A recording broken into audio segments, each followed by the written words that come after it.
Welcome to Impact Farming, where we introduce you to the people and ideas that will have a massive impact on your farming operation. Brought to you by Farm Marketer. Sit down, start the engine, and let's roll with today's show.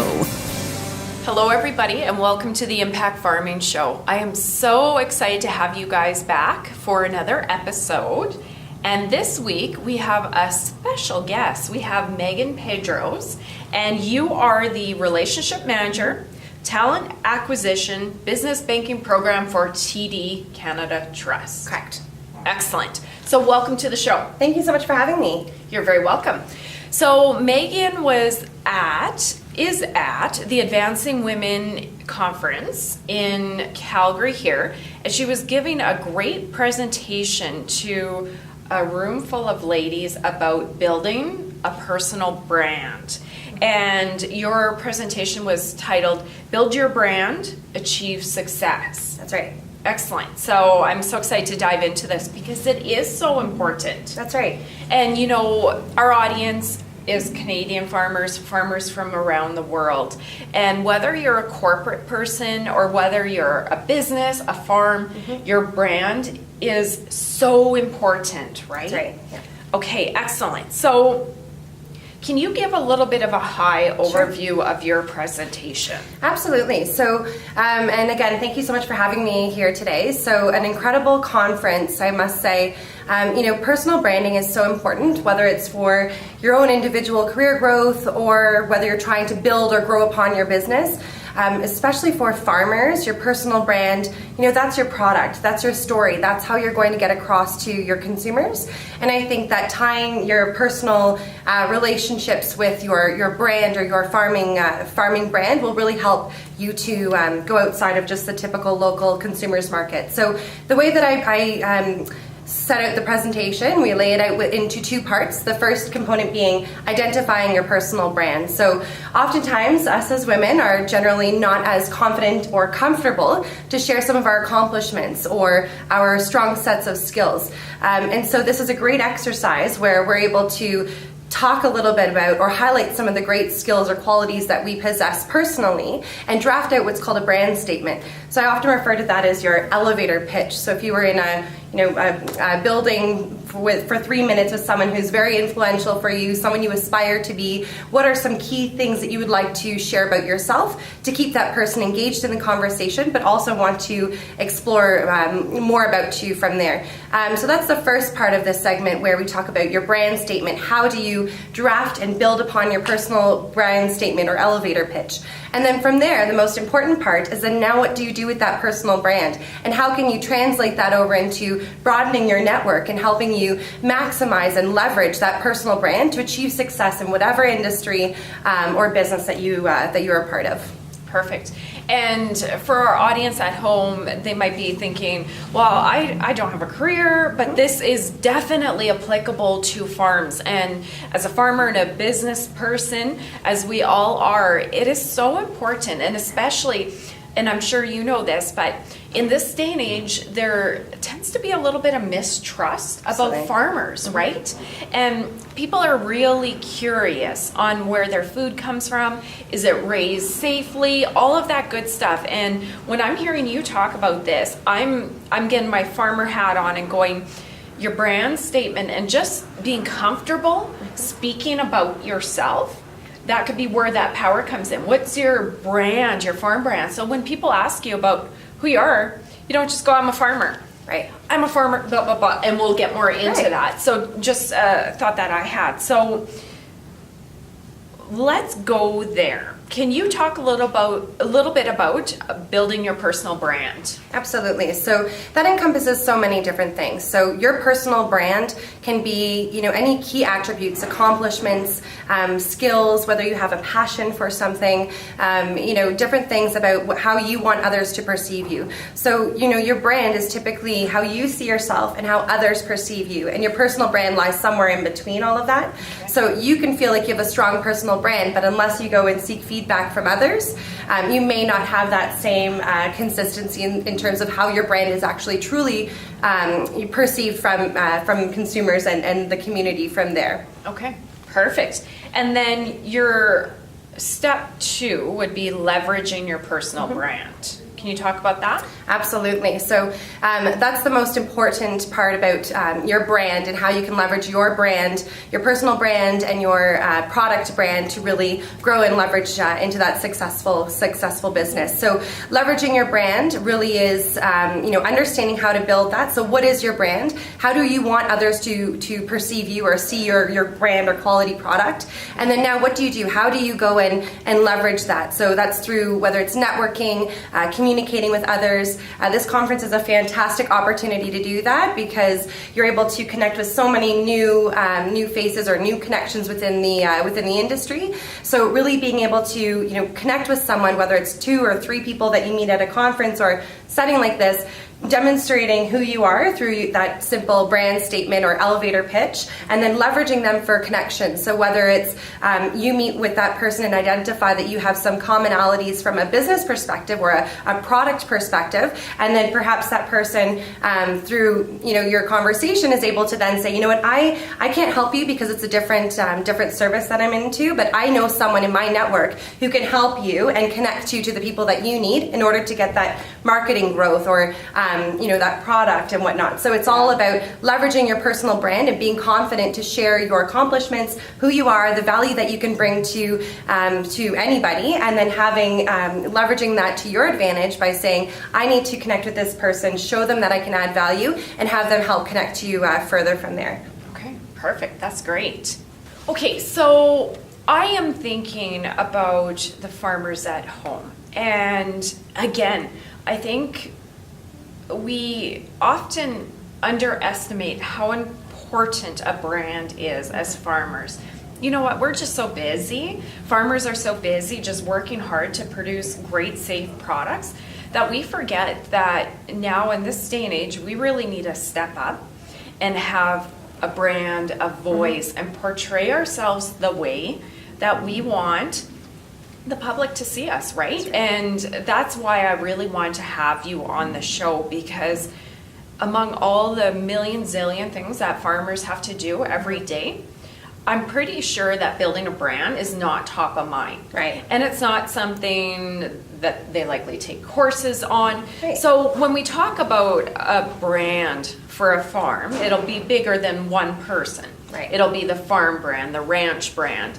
And can you talk about what goes into a brand and thinking about business-wise? Can you touch a little bit about that? Yeah, and I think especially for farmers, there are some commercials that you would see out there where we're talking about local Canadian farmers, where their food is from, how they, produce their dairy and whatnot. And, I think from, consumer perspective, we want to know where the food is coming from, where our products are coming from. And, oftentimes I'm sure if you were to just ask any typical non-agriculture, agribusiness consumer, they may not know where they're getting all of their products, and perhaps just think everything is coming from mass-produced areas. Yeah. Whereas I think that if there's a personal touch affiliated with your brand, so whether that's demonstrating that it's a family-run business, that you have loyalty, that you foster yourself on integrity, taking care of your facility, but ensuring that you have high-quality, local produced food, that's going to go a long way with your brand. And I know that there's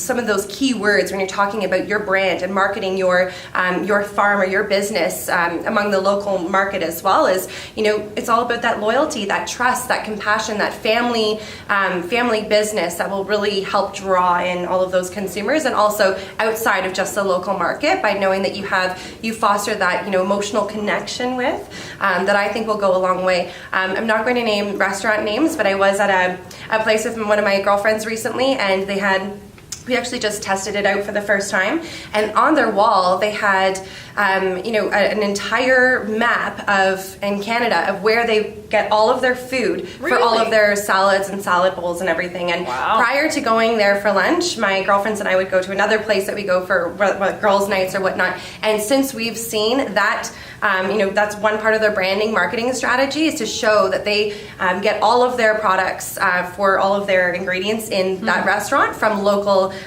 local farmers. So that has completely changed us, and we're just, you know, a small group of mums that get together every now and then for a dinner out or something like that. And we've changed where we like our meetups now because we were just so intrigued and overly impressed by this brand and how it was completely exposed to everybody eating dinner, that you look up and you see, holy smokes, we're able to see what we're eating and what ingredients, where they're coming from, and knowing that they're all produced here in Canada truly changed the way that we dine out, sort of speak. Wow. And you know, it's funny that you're saying that. That's not really even why I brought you on. I brought you on for the brand. But it works. But that's it. You just nailed it. There are so many farmers, myself included, and sometimes maybe we get a little bit frustrated going, really, does the consumer want to know all this? Or is this just something that media is talking about? Is it just hype? Like, does that really make a difference? It 100% makes a difference. You know, social media is also a huge factor. So if there's an opportunity to also leverage your brand through whether it's a hashtag or something you want to be affiliated with, you know, my dad has always taught my sisters and I growing up, persistence breaks resistance. So we're always hashtagging persistence breaks resistance. And that's anybody who knows me in my network knows me as using that logo.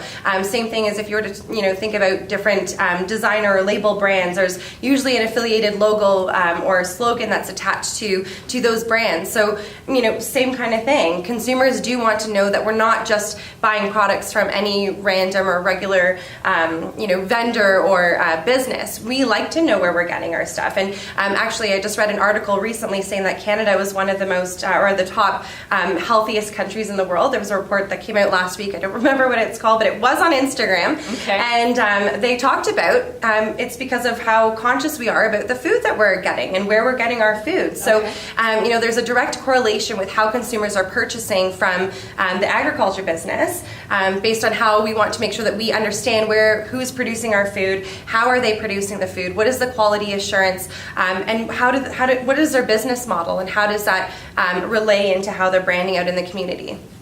That's excellent. I'm going to go there a little bit. So I'm a farmer. I'm sitting at home listening to this, and I'm going, okay, my personal brand. So that's, and as a professional myself, my personal brand is me in part. So as a farmer, we are our own personal brand when we're out in the community and interacting and behaving.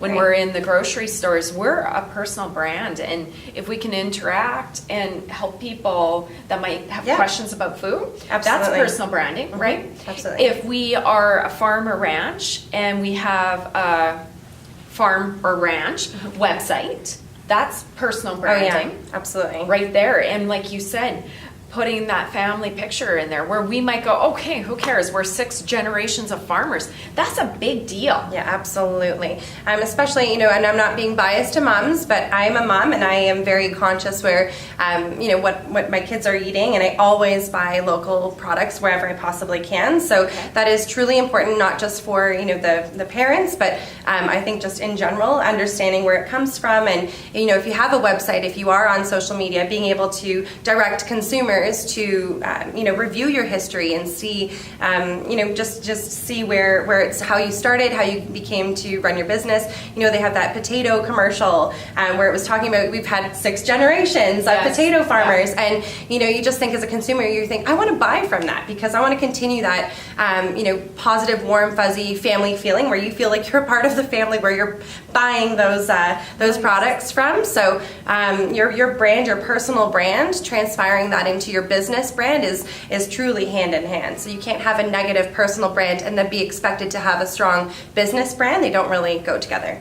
Oh, I love it. And then same thing like you just said, the social media end too. If we're promoting ourselves and telling our story, and I like your idea about hashtag because your wording's in your hashtags anyways. That's right. And I mean, whether it's safely producing beef or quality beef for your family, hashtag quality beef. That's whatever, right. Because you are messaging in those hashtags, right? And more people see it. Yeah, and what happens too is when you use those branding hashtags to market your products, if it's an open hashtag, you're now accessible, and that's where that leveraging your personal brand broadly, you're now accessible to so many other people that perhaps may be you know, using that hashtag, or a consumer that may just click on that hashtag, and now you're exposed to potentially hundreds of thousands of new consumers interested in your product just from a simple click of that hashtag you used. Nice. Yeah, prime example of that. I mean, if you create your own, that might be harder to catch on. But if you use those hashtags, call it organic farming, organic food, you're going to have your post put in front of the individuals that are interested in that. So that's really nice. I like it. It's really great to have your perspective from the branding. But I love how you've just come in here and really kind of reinforce how important it is to the general population. And you know what? Moms. Moms want to make sure they're feeding their kids safe food. And you just said it. And you know what? For our farmers at home, you are our customer. That's right. And to hear from you, not even from the branding end, this has been valuable, right? Good. Yes, I love it. So, words of wisdom. Actually, before we go there, when it comes to branding, do you see any big mistakes that farmers might want to avoid? Yeah, so I think one typical or common mistake I would say is oftentimes we let other people make our brand based on their perception. So oftentimes people may have their opinion of you, or you think, or you're sensitive to perception, so you just automatically think that people are thinking negative things. If you don't take control and build out how you want that brand to be seen by others, you will constantly not be ahead of the game, and you won't be as successful by letting other people's perception of you, or perhaps the thought of how they're perceiving you, take over that. So I think that oftentimes when I'm chatting with especially women in whether it's women in agriculture or women in business, oftentimes I will come across those and I'll ask, what are your top skills, or how do you think other people view you? And there's not a lot of confidence that comes out of there if you don't have a strong personal brand statement. So taking a few moments to just do some self-reflection and think about what are some key attributes that for myself that I feel like I have. What are some expectations that as a farmer, what do you think your consumers want to recognize you for? Who would want to buy your products, and why is that important? And then fostering that, or building out your personal brand based on the expectations that you think your consumers want, but also how others perceive you and some things that you can bring onto yourself. And the more confident you are at telling your brand story, the better that message is then relayed out to the broader group. But I think the biggest mistake really is just not letting your brand define you, instead of you taking the bull by the horns and defining your brand by yourself. Oh, I love that. And you know what? You hit the nail on the head for that. And again, farmers, we're in a bit of a tough spot. Really, the stats they give, 98% of people are not involved in agriculture, involved in farming. That means 2% are involved in farming. And because of sheer numbers, I mean, if you're not connected to farming, you don't understand. I think because of sheer numbers, and the fact that maybe the media has got ahead of us, and other people, I'll be politically correct, but different people, let's assume with good intentions, they are speaking up quicker than us. They're comfortable talking. That's right. So they get the spotlight. So where you are saying get ahead of it, take the bull by the horns. I love the pun, by the way. Very farming. I was trying. Yeah, that's excellent. Hashtag bull by the horns. Yeah, there we go. So how perfect is that? Because you know what? And we know that. We're talking about advocating, and egg more than ever. There's been a lot of awareness that we really need to step up, because if we don't tell our story, other people are going to tell it for us. That's right, absolutely. Especially larger companies that perhaps are not even part of the local market as well. As you're in a very fragile point in life, where if you are not not necessarily social media, but if you're not actively out there promoting and marketing your personal and business brand story as farmers, then you can get lost in the weeds of so many other folks within the industry. So really trying to make sure that you can get ahead of the game, and really showcasing those great achievements, or those great quality assurance guidelines, or just those great qualities that you want to be recognized for, and promoting those in the industry. That's fantastic. Great words of advice. So that was my next one. Do you have any words of wisdom? I know we've covered a lot. Yep. do you have any more to add to that? I think I would say, you really need to step outside of your comfort zone when you are looking at building your personal brand or looking at, taking your company to the next level. I have family that are entrepreneurs, and they've been, let's call it old school, and, for a while are not comfortable or know anything about social media or websites or any of that. So, at some point you have to get with the curve and understand that in order to stay with the trends and go, above and beyond in an industry, you need to make sure that you are meeting the right consumers and, being on social media and actively promoting your brand and your company and marketing, highlighting where you get your products and how you grow those within your business and within your farming families. Then I think that's what's going to really help get you out there. So get outside of your comfort zone, network and connect with different farmers or different folks and conferences. If you can find a local conference, that something like this with Advancing Women in Agriculture, conferences where it's not even specific to diversity, but it could be anything and all that you can get involved with, where you can connect with other folks in the field, same field as you, and really learn from them and talk about how did they start their business, what works for them, what did you find successful. You would never know who you meet who can open additional doors for you. Perhaps there's a marketing or branding strategy that another farm uses that they can share that with you and help you be successful. Perhaps there's it could be even you're having a challenge with some of your crops or whatever it is, and someone from another area may have some tips for you. So I feel like it's the farming business is such a family, and from what I've found in these type of conferences is that we genuinely want to make sure that we're continuously building on that farming brand as those family-run local businesses and partnerships. So taking advantage of those opportunities, get involved, go outside of your comfort zone, build your brand statement. So hone in on how you want your brand to be recognized within the general public, and how you can really maximize that to go the next level in growing your business. Those are fantastic words of wisdom. Thank you. Thank you very much. I don't think we can say much more than that. So Awesome. On behalf of our audience and the Impact Farming Show and myself, I wanted to thank you for joining us on the show. Well, thank you so much, everybody, and good luck with all of your brands and going to the next level. Excellent. Thank you. You've been listening to Impact Farming. For more great episodes and articles designed to help you manage and grow your farming operation, head on over to farmmarketer.com. Don't forget to sign up while you're there. We will see you on the next episode.